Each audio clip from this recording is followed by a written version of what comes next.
Hey everybody, and welcome back to another episode of Vacuum Exposition. I, of course, am Carl, back with another weekly upload for today. Today being the weekend of the 19th and 20th of July, there is nothing really big about that, so I won't bore you with trying to make something up, but either way, we are continuing with another weekly upload. I am going to be going a little random for the next couple of videos, just because, well, I've got some stuff that I've been planning off to the side that I've been really looking forward to be doing and showing you guys, so bear with me a little bit. The next couple videos are going to be very strange, maybe, odd, maybe, different, possibly.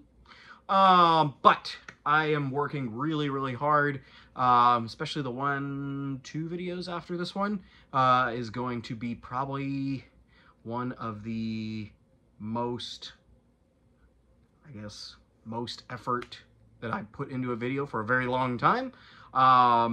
So I'm really looking forward to that one, and I can't wait to show that one off.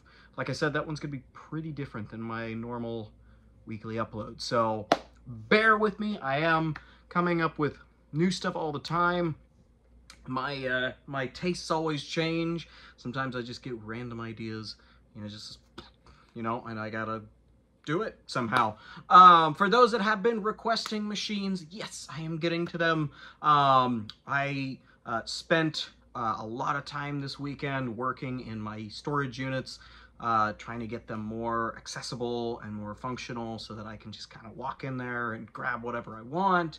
Has been kind of hard, which has made it so that I've kind of done just kind of stuff that has come into my collection more recently or what have you. So, but anyways, let's get on to the video for today. I've got another kind of a special one, recent find that I wanted to go over with you guys today, and let's get to it. Now, I can probably imagine what you all are thinking. I would be thinking the same thing, honestly. I am very confused by this array of what we have here. But that's why we're going to talk about it. It's very interesting. It's actually been very exciting for me recently. So let's get to it. We obviously see two vacuum cleaners here. They are fairly similar, as you can probably tell, by various factors. But that's why I wanted to kind of go over them today. So, as you could probably imagine, those that are collectors probably already know what these are. They're fairly common in the world of collecting, but hey, why not do a video on them, I ask? So what we're looking at here are two examples of Kirby's lineup that was offered between 1993 and 1997. However, they are a tad bit different, obviously. To my right, we have the standard issued Kirby G4.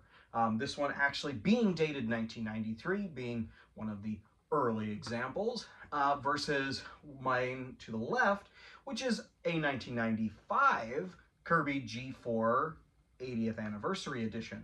Now, for all intents and purposes, these should both look exactly the same, but that's why we're going to talk about them a little bit and why this one is a tad bit different. Now, for those that don't know, Kirby introduced the tech drive, or the self-propelled system that would go on their vacuums from, well, the machines they offer today, with the Avalier Platinum being the newest machine, all the way back to what's considered the G3. The G3 being the first of this kind of, well, blocky, I guess, triangular Kirby that would have come out. The G3 being kind of a different machine. They was obviously in white. They had some other attributes with the bag, and just kind of very different machine, but very 90s, 80s-esque. And I'll show a picture of one right here.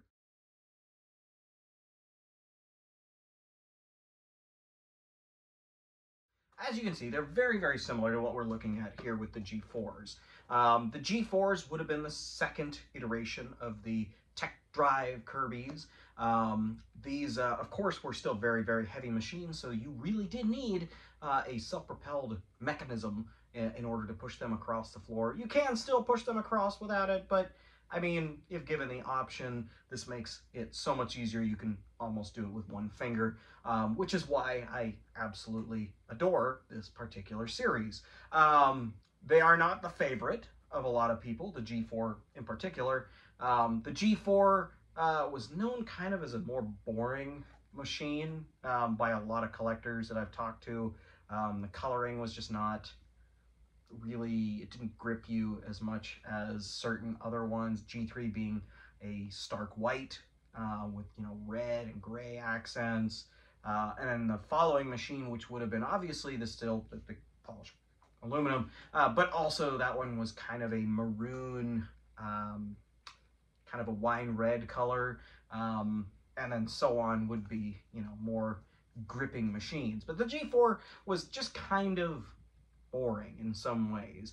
But that's why it's kind of captivating in my opinion, because it is not the most loved. It was one of the most common ones out there. They did introduce new factors with this one, obviously full color changes from the G3, but they also offered things like instead of a single position handle lock, so basically when this handle goes all the way back down, you can lock it on the G3. With the G4, you had a couple different lock positions that you could put the handle at.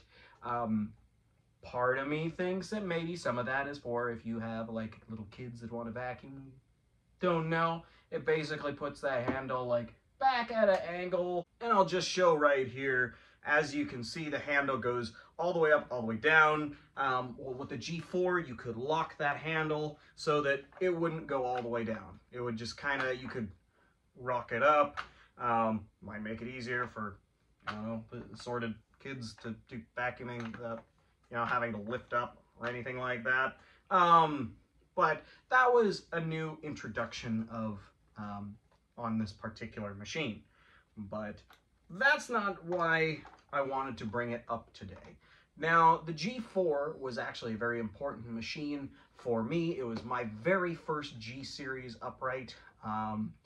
Back when I was a youngin', still figuring out my place in the world of collectors, I happened to find a G4, and I cannot remember if it was an 80th anniversary edition or just one just like the early edition right here.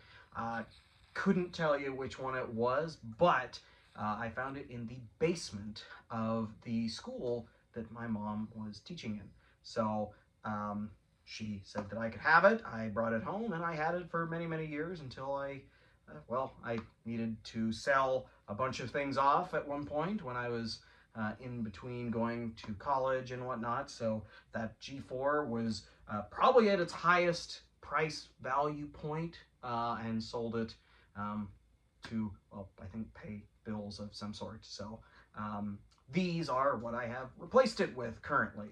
Now, the G4 would have been the last of the G series to feature, this front end setup on the body. The G3 and G4, as you probably have noticed, have kind of more of like a squared headlight and this very blocky square belt lifter on the front, which that all changed with the G5. They went to kind of this like rounded front end and rounded headlight, and very, very attractive looking machine. So, but there were some differences in between the G4 and the G4 80th anniversary edition. The G4, just the original, early edition, looked obviously like this. It came with a, the darker emptor. It had a bag topper that did not have any writing or labeling on it, which would change later to what we would see on the G4 anniversary edition. But I have been told that some of the regular G4s did see some of that in their production as well. Also another thing, and I will cut to a shot of the two pedals on the G4 and the G4 80th anniversary real quick.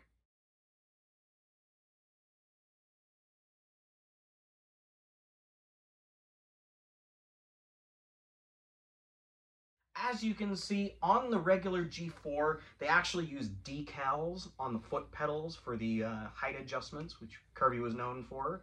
They use stickers or decals for that, whereas on the 80th anniversary edition, they started casting the arrows into the actual pedals, so that you knew in case the decals fell off, basically. So that was a big improvement that I really, really appreciated about these machines. So there were some differences between the two models. Of course, they did go with this kind of a very, very dark, almost black charcoal colored trim package. And then they paired it very nicely with almost like this purpley speckled bag, as well as like some purple lining on the bumper, as well as, you know, just kind of keeping that theme. So it was a very attractive looking machine, considering that this was made from 93 to 97, where our decor decisions, well, they were a little bit more bland, or they really favored a very monotone type fabric or pattern on bags. I like to think of this pattern as, well, it looks very similar to the interior of my pickup truck from 1992, because it's just kind of just a very, I don't know, it's a pattern that's there to be a pattern, not necessarily because it just is out there or grasps your gaze or anything like that. But it just speaks to the time that these machines were made. Of course, they paired this, you know, black cord, or, you know, dark gray cord, as well as trim and everything like that. All down, even to the wheels, have their hubcaps. I'll show that right here. You can see that there's color match the hubcaps as well, which I always love to see, because when these machines are, you know, 100%, you know, just perfectly matched, it's just very pleasing to the eye. Now, we must address the elephant in the room, per se, of what's to my left here. So, as the story goes, now this machine I got last weekend. This was a find that my wife actually picked up for me. There was a local guy that was giving away this machine for free. It had all of its attachments. He just didn't need it. It sounded like he was the caretaker for his wife, so he needed a much more, I guess, lighter and, you know, easier to use vacuum. So out went the Kirby and in came something else. I don't know. But either way, you know, that's fine. I took it in, and I was going to use it for parts and make one perfect one out of two, but after seeing it, I just couldn't bring myself to taking a perfect example and making another one more complete. Plus, this was a local machine, and if you know me, I absolutely love machines that are local. They have a story, they came from my area, that's why I end up favoring them. It's almost like they're a weird, distant relative that I'm just like coming into contact with, like, oh, hey! Good to see ya! Come on in, you know? So that's how I kind of consider it. So we must address now this machine. What we are looking at with this machine is not a factory machine. And you probably have noticed, for those that are vacuum people, you've noticed what we're looking at here is not what you would have seen like this. This machine should look just like this, minus the 80th anniversary edition moniker right here. The 80th anniversary edition, by the way, was Kirby's anniversary model. This celebrated their 80th year, just like the Avalier machine that came out a few years back. They had another moniker down here. It said the 100th anniversary of Kirby. So Kirby did like to kind of celebrate its, you know, century-long anniversaries over the course of their, you know, model history. And the G4 happened to be within that history. So this particular machine would have been technically an anniversary edition, and I myself absolutely adore anniversary machines just because it has that connective story. This machine will never have that just because this was a run-of-the-mill machine, came right off the assembly line, sold to somebody through a door-to-door sale, and lived its life. This machine, same story. However, on top of that, another bullet point is there that says that it was an 80th anniversary. And there's a lot of these out there.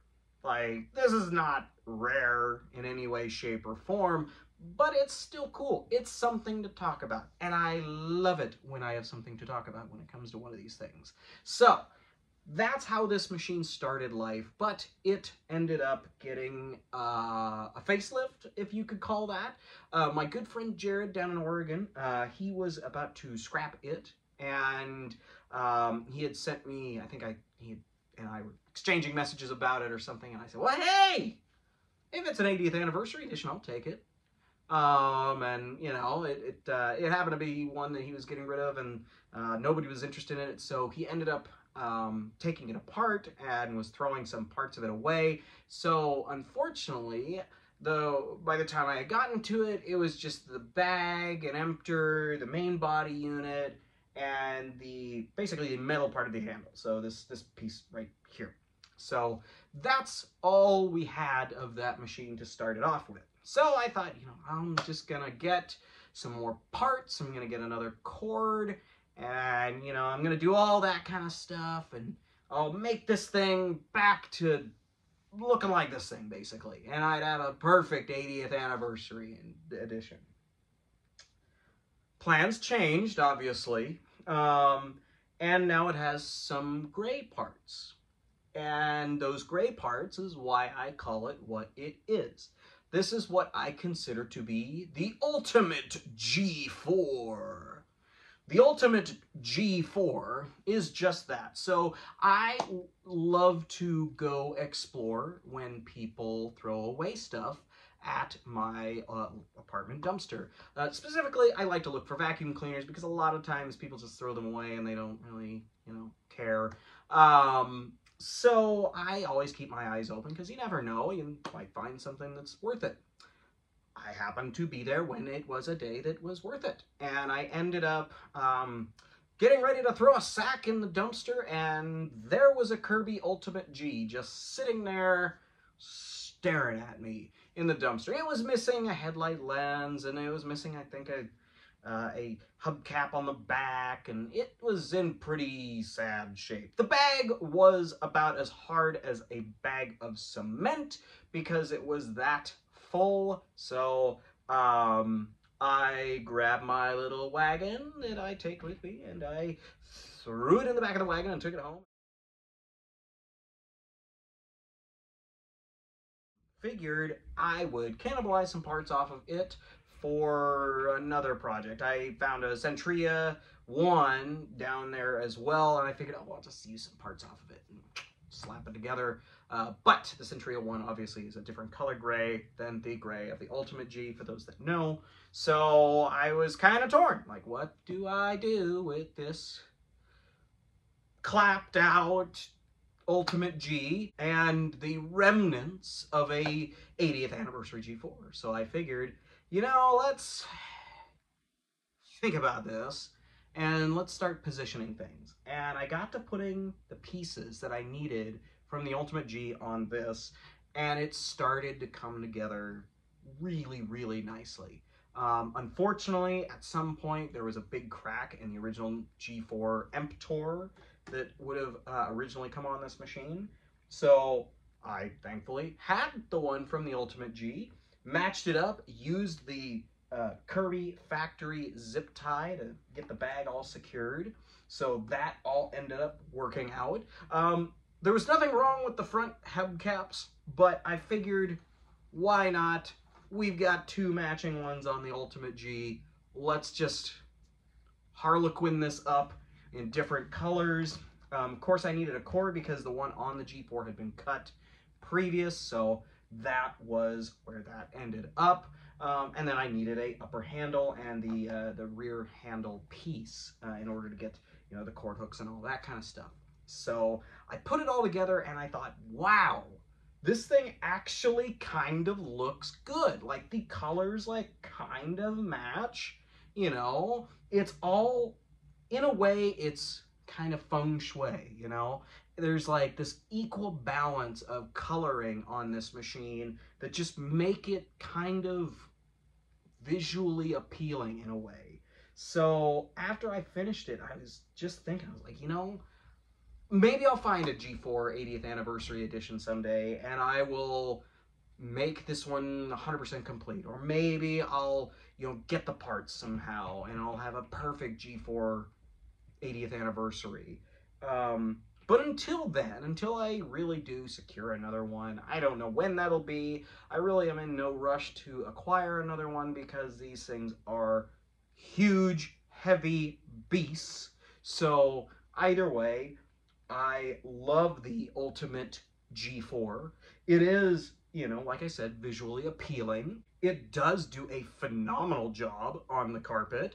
So overall, I'm very pleased with what this is, and I'm pleased with what this is. So having both of these is not really that bad. It feels nice to have both of them, even them being what they were, not necessarily the most, you know, interesting Kirby, but did have some of the features that, you know, we absolutely like about Kirby's. It's very nice to have them the way that I do.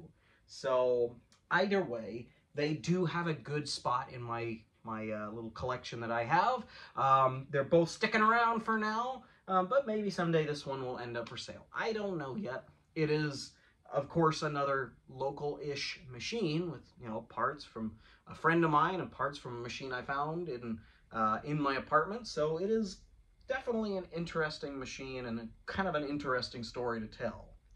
So, but that's the information I have on the G4. Like I said, they are quite different machines than the G3. Just, you can tell that there was quite a bit of development in between those two. So it is pretty cool to see them, you know, together. At some point in the future, don't know when that's going to be, I want to have every model of the G series and line them all up for you guys. Do one big video. My friend Mr. Parwaz in the UK did that once with the Dyson DC-07s. And, you know, I think it'd be kind of cool to have all these Kirbys all together. Especially because I do have a Ultimate G Kirby that was a Golden Trophy sales award that was gold plated. So that would be cool to get that one out again. But let's get on to our run demo. I'm gonna run both of them, but I'm not gonna make it super long for you guys so we aren't, you know, wasting a ton of time. But let's get on to it and see how these guys run. All right, everybody, both of the G4s are plugged in. Got a kind of a cool idea for the run demo, so we'll get on to that. But let's take a look at the early one first, and then we'll follow up with the 80th and go from there.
Well, everybody, I hope you enjoyed our little video today and our little run demo. I tried to do it kind of like synchronized swimmers, which kind of works really well when you're only got 2 arms and 2 vacuum cleaners. So kind of a cool thing I figured I'd do.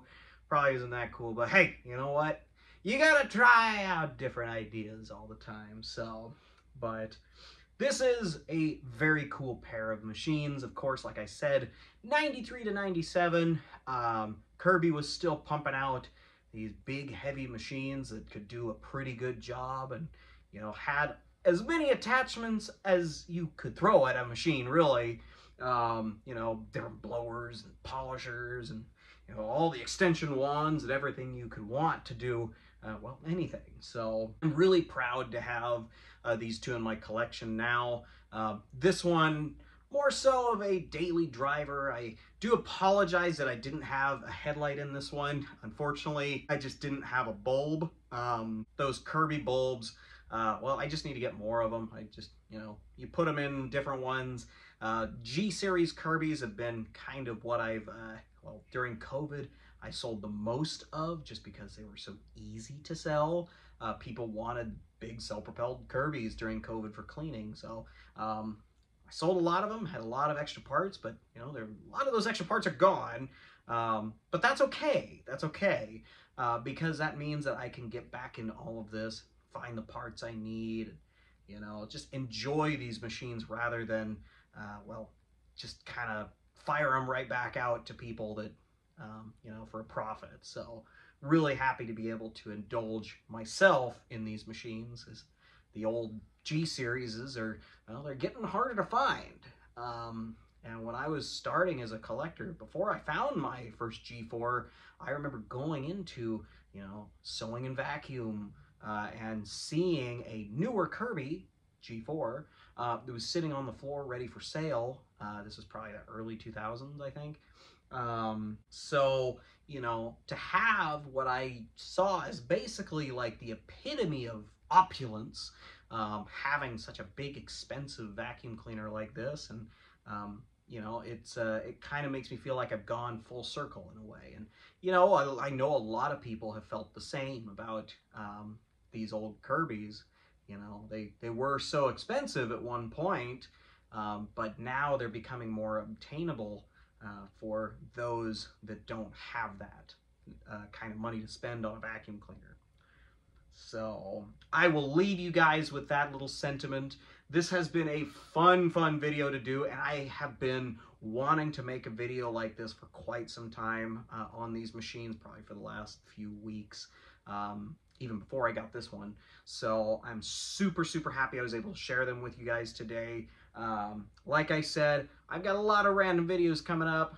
Random stuff is going to happen, stuff like this. So just be prepared, have an open mind, and have a whole lot of fun. But either way, I will catch you guys next week. We got another really cool video coming at you, because I've got a lot more time in the summer and it's a lot nicer outside. So maybe we'll do some stuff outside. Not because I'm going to run stuff in the dirt, but you know what I mean. Might use the sun a little bit more. But anyways, you guys have a fantastic rest of your weekend, as well as next week. Have fun, go vacuum with your favorite, or maybe, you know, a G-series Kirby if you want. Whatever you want to do. And we will see you in the next one. Have a great week, y'all.